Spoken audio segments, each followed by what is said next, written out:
te hi put pang parang in ngan suai chi aro pui na le amoy na sung sung te him tha angin ang thok mo le chi chim nun par pulai ni te po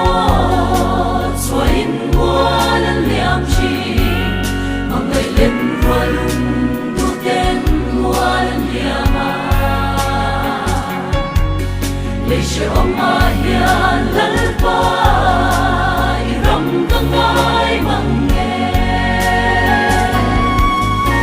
ka pa ngai em ka va ngai chi te